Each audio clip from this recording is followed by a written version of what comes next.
प्रिय श्रद्धालुओं, जय श्री कृष्णा, जय श्री राम, जय श्री राधे राधे, जय श्री महाकाल। इस प्रवचन में आपको श्रवण कराएंगे द्रौपदी द्वारा जब भगवान श्री कृष्ण को पुकारा गया, यानी द्रौपदी ने करुणा के साथ भगवान कृष्ण को पुकारा, तो भगवान श्री कृष्ण ने किस तरह से द्रौपदी की सहायता की, श्रवण कीजिए। आगे वैशंपायन जी ने कहा कि हे जन्मेजय, श्री कृष्ण जी धर्मराज को सांत्वना दे रहे थे कि इसी बीच में यादव पति का आगमन सुनकर द्रौपदी सभा स्थल में आ गई और श्री कृष्ण जी के प्रेम सहित पद स्पर्श किए तथा हिचकी मारकर रोती हुई बोली, हे जनार्दन, राजस्व यज्ञ कराने जब द्वारका चले गए तब मेरी कैसी बुरी दुर्दशा की गई, उसे सुनिए। यज्ञ में आए हुए दुर्योधन को धर्मराज के बढ़े हुए वैभव और प्रशंसा से बड़ा भारी क्षोभ पैदा हुआ। अपने राजमहल में जाकर धृतराष्ट्र तथा शकुन, कर्ण आदि के सामने दुर्योधन ने पांडवों को युद्ध में परास्त करने की मंत्रणा की। तब अंध ने निराशा प्रकट करते हुए कहा कि पांडवों को युद्ध में पराजित करने योग्य आप नहीं हैं, उनसे बैर करके तुम्हें सुख नहीं मिलेगा, क्योंकि वे अत्यंत बलशाली हैं। ईश्वर की आज उन पर कृपा है। यह सच है कि जिसका देव सहायक है उसका कोई अनिष्ट नहीं कर सकता। यह सुनकर शकुनी ने कहा, हे दुर्योधन, आपको पांडवों से शस्त्र युद्ध न करके द्यूत युद्ध करना चाहिए। जुआ युद्ध में अपनी चतुरता से धर्मराज की सभी संपत्ति जीत लूँगा और जुआ में जीत लेने से विरोध भी नहीं बढ़ेगा। जुआ में उनका सर्वस्व हरण कर उन्हें निर्धन बनाकर अपनी स्वेच्छाबंदी बना लिया जाए। शकुनी की इस युक्ति की अंध ने सराहना की और जुआ खेलने की अनुमति दे दी। जुआ खेलने की तैयारी हुई। धर्मराज को बुलाया गया। शकुनी ने 500 से धर्मराज का हरदाव जीता। यहाँ तक कि धन धाम हाय रथ अश्वसेना को हराकर भी धर्मराज के बिना विचार किए चारों भाइयों सहित अपने को भी दाव पर लगा दिया और हार गया। जब उनके पास कुछ भी न रह गया तब शकुनी ने उपहास करके कहा कि यदि आपके पास और भी कुछ हो तो उसे दाव पर लगा दीजिए, जिसे भी मैं जीत लूं। युधिष्ठिर के बोलने के पहले ही दुर्योधन ने कहा कि अब कि दाव पर द्रौपदी को लगा देना चाहिए। महाराज ने मुझे भी दाव पर लगा दिया। भीष्म, द्रोण और विदुर आदि को इस अशुभ कार्य से भारी कष्ट हुआ। सबके सामने अपना सिर नीचा करके मैं रोने लगी। इस भीषण अत्याचार से दुखित होकर बाहुल्य उस पापी सभा से उठकर बाहर चले गए। इसके बाद दुर्योधन ने प्रतिकामी नामक दूत से कहा कि तू राजमहल में जाकर द्रौपदी से कहना कि धर्मराज अपने भाइयों सहित तुझे भी जुए में हार चुके हैं। दुर्योधन तेरे रूप पर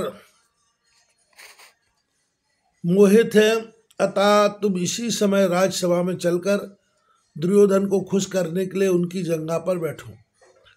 आज से तुम्हारा रानीपन समाप्त हो गया है। अब तू दासी है और दासी का कर्तव्य कि स्वामी को आनंद देना। दूत ने ज्यों का त्यों जाकर मुझसे कहा। उसके वचनों को सुनकर मेरे हृदय में एकदम क्रोधाग्नि धधकने लगी। मैंने ललकारते हुए कहा, अरे नीच, तू बोलते समय अपनी मृत्यु को भी भूल जाता है। निकल जा नीच, तू हमारे प्रभाव को नहीं जानता। यदि तूने अब कुछ भी कहा तो तेरी जीभ खींच ली जाएगी। मैं इतना कह ही रही थी कि महारानी भानुमति ने आकर उस दूत को अनेक भयभीत वचनों से डांटा। दूत थर्राने लगा और क्षमा याचना कर वापस चला गया। दूत का संदेश सुनकर दुर्योधन ने अति क्रोध से दुशासन से कहा कि तुम बहुत शीघ्र ही केस पकड़कर घसीटते हुए द्रौपदी को यहाँ ले आओ। इस दूत की चालाकी को मैं समझ गया हूँ। यह भीम के भय से द्रौपदी को नहीं लाया है। राजा की आज्ञा पाकर दुष्ट दुशासन आया और कहने लगा कि हे द्रौपदी, तुम्हें दुर्योधन ने बुलाया है, चलो। मैंने दुशासन से पूछा कि यह बताओ कि जुआ में धर्मराज अपने को पहले हार चुके हैं या मुझे। यदि उन्होंने पहले मुझे हारकर फिर अपने को दांव पर लगाया है तो मुझे दुर्योधन की दासी बनने में कोई आपत्ति नहीं है। यदि ऐसा न करके धर्मराज ने स्वयं को जुए में हार के बाद में मुझे दांव पर लगाया है तो मैं न्याय से दुर्योधन की आज्ञा मानने को तैयार नहीं हूँ, क्योंकि धर्मराज जब स्वयं दास बन गए तब दास बनकर मुझ रानी को दांव पर लगाने का उन्हें कोई अधिकार न था। मेरे इस तर्क का कुछ उत्तर न दे सका। अंत में खिसियाकर केस पकड़ लिए और जबरदस्ती खींचता हुआ मुझे राजभवन की ओर ले चला। मैंने क्रोध करके कहा कि अरे दुष्ट, तुझे शर्म नहीं आती? मैं रजस्वला हूँ, इसी कारण एक वस्त्र धारण किए हूँ। उच्च राज्यसभा में बड़े बड़े पितामह, सरीखे, आदरणीय व्यक्ति बैठे हैं, उनके सामने जाना स्त्री धर्म के विरुद्ध है। उस दुष्ट ने एक न सुनी, कहने लगा कि स्त्री धर्म तो रानियों को पालना चाहिए, तुझ जैसी दासी को धर्म से क्या प्रयोजन? तेरा तो वही धर्म है जो दुर्योधन आज्ञा दे। मेरी इस दशा पर सभी रनवास रोने लगा। जब गांधारी को सूचना मिली तो वे हाहाकार करके दौड़ी और दुशासन को धिक्कारने लगी, परंतु उस दुष्ट ने अति शीघ्र मुझे सभा भवन में ले जाकर खड़ा कर दिया। मुझे देखकर शकुनी और कर्ण इतने प्रसन्न हुए कि मानो उन्हें त्रिलोकी का राज्य मिल गया हो, तथा मदोन्मत्त दुर्योधन ने दुशासन को आज्ञा दी कि इस द्रौपदी को दंगा करके मेरी जांघ पर बैठा दो। इस कुत्सित आज्ञा के विरोध में हे महाराज, मैं प्रार्थना करता हूँ कि तुरंत ही द्रौपदी को छोड़ दें। संसार में आपका विमल यश छाया हुआ है, वह सब आपके इस पाप से नष्ट हो जाएगा। विकर्ण के सच्चे उपदेश से कुपित होकर कर्ण ने कहा कि तुम अभी बच्चे हो, राजकाज में तुम्हारी प्रवृत्ति नहीं है, जाओ घर में अपने सभी बालकों के साथ खेलो। कर्ण के विशेष कहने पर यह बालक सभा भवन से चला गया। दुशासन उठा और मेरी साड़ी को पकड़कर खींचने लगा। इसके इस निंदनीय प्रयास को देखकर भीष्म और द्रोणादि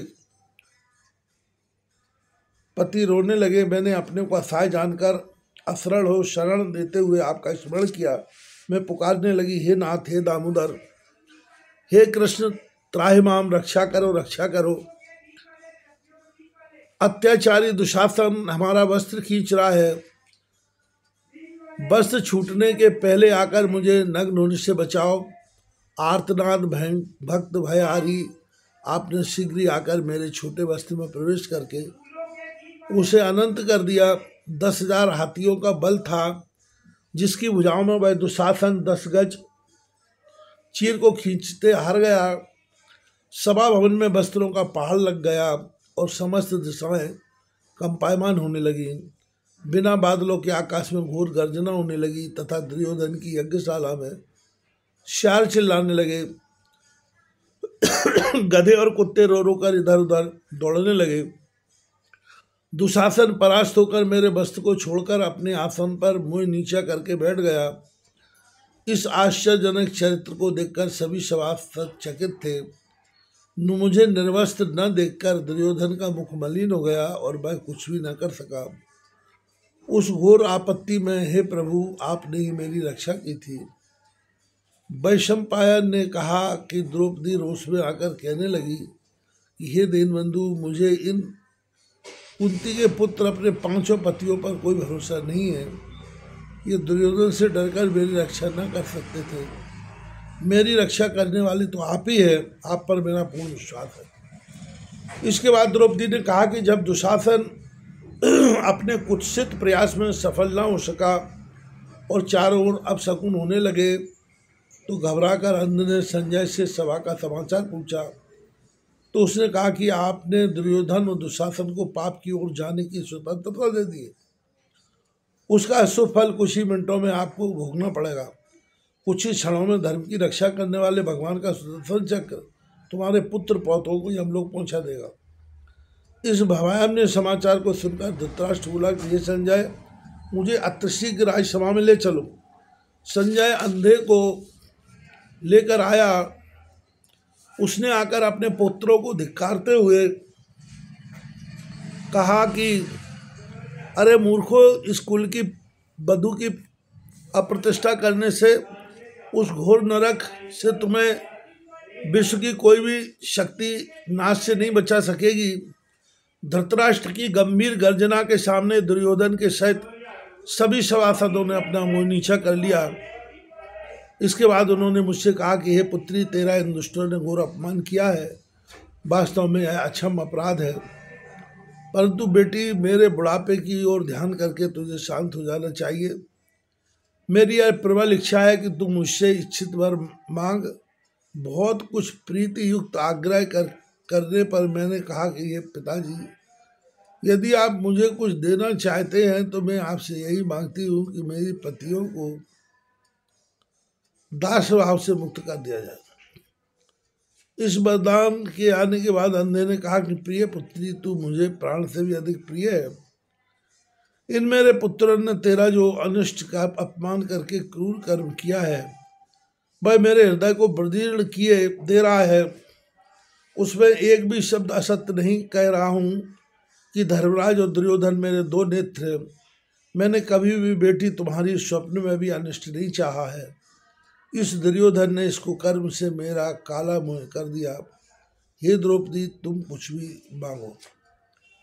द्रौपदी ने कहा कि हे भगवान, मैंने उस वृद्ध की प्रतिष्ठा रखते हुए कहा कि आप दूसरा वरदान यह दीजिए कि मेरे पतियों के अस्त्र शस्त्र वापस मिल जाएं।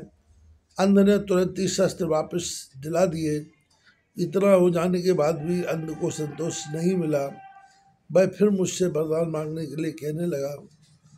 उसने अब की बार स्पष्ट कहा कि ये द्रुपद सुते, तुम्हारी प्रसन्नता से ही मेरे पुत्र पौत्रों की रक्षा हो सकेगी। यदि तुमने अपने अंतर हृदय में किंचित मात्र भी गिलानी रखी हो तो वही कौरव वंश को नष्ट करने वाली आग बन जाएगी। इसलिए अब की बार पूर्ण प्रसन्नता से इस अपमान की गिलानी को कतई हृदय से निकालकर हम लोगों की प्राण रक्षा के लिए तीसरा ठोस वरदान मांगो। द्रौपदी ने बड़ी निर्भीकता से उत्तर दिया कि पिताजी, मैंने 2 वरदान मांगकर आपका धर्मोचित सम्मान किया है, परंतु अब वरदान मांगकर इस आज्ञा को मानने के लिए मैं कभी तैयार नहीं हो सकती, क्योंकि शास्त्रों में क्षत्रियों के लिए 2 से अधिक वरदान मांगना महापाप है। इसलिए आप मुझे तीसरा वरदान मांगने के लिए बाध्य न करें। द्रौपदी के इस तर्क के सामने धृतराष्ट्र कुछ भी न कह सके। पांडव अपने अपने शस्त्र लेकर इस सभा भवन से चल दिए। मार्ग में शकुनी का भाई स्वबल मिला। उसने बड़े प्रेम से अभिवादन किया और हम सभी को अपनी सभा में ले गया। वहाँ उसने पुनः धर्मराज को जुआ खेलने के लिए कहा। द्रौपदी ने कहा कि हे कृष्ण, सहदेव के बहुत विरोध करने पर भी धर्मराज जुआ खेलने को तैयार हुआ। शर्त यह रखी गई कि जो भी दाव में हार हो जाएगा उसे 12 वर्ष तक वन में रहना पड़ेगा और 13 वर्ष तक अज्ञातवास होना। कहीं पता लग गया तो फिर 12 वर्ष तक वन में रहना होगा। अतः उसने शर्त को धर्मराज ने स्वीकार कर लिया और उसके बाद शकुनी ने पासा फेंका। उस छलपूर्ण जुआ युद्ध में धर्मराज फिर हार गए। वन के लिए जाते समय क्रोध करके भीमसेन ने प्रतिज्ञा की कि अरे दुष्ट दुशासन, तूने जिस भुजा से द्रौपदी को नग्न करने का प्रयास किया है उसी अशुभ भुजा को मैं उखाड़ूंगा। तब दुर्योधन में तेरी उस जंघा को मैं पीछे गदा से विचूर्ण कर दूंगा जिस पर तूने द्रौपदी को बैठाने का साहस किया था, और कृष्ण की दुहाई काल को समाप्त करने के बाद मैं समस्त कौरवों को नष्ट कर दूंगा। अर्जुन ने कहा कि मैं कृष्ण की शपथ पूर्वक कहता हूँ कि हे कर्ण, मैं अपने तीक्ष्ण बाणों से तेरे शरीर को जर्जर करके द्रौपदी के अपमान करने की प्रथमता का बदला लूंगा। और वहीं पर सहदेव ने शकुनी को मारने की प्रतिज्ञा की तथा ऐसी प्रतिज्ञा धर्मराज ने शल्य को मांगने की और मैंने यह दृश्य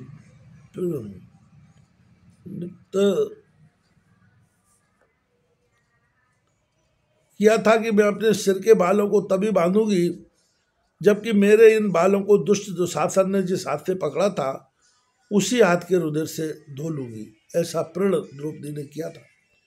द्रौपदी ने हाथ जोड़कर रोते हुए कहा कि हे भगवान, हम लोगों ने जो जो प्रतिज्ञा की है वे सब आपके ही बल भरोसे पर है।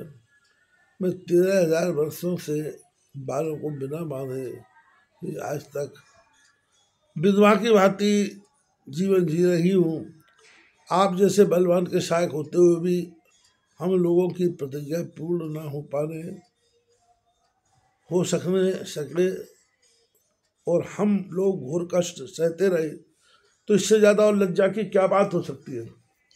वैशंपायन जी ने कहा कि हे जन्मेजय, द्रौपदी की उस दुखपूर्ण गाथा को सुनकर भगवान श्री कृष्ण ने कहा कि हे द्रुपद सुते, तुम्हारी सभी प्रतिज्ञाएं पूरी होगी। अब तुम्हें किसी प्रकार की चिंता न करनी चाहिए। तुम्हारा कष्ट का समय अब बीत चुका है। श्री सद्गुरुदेव भगवान।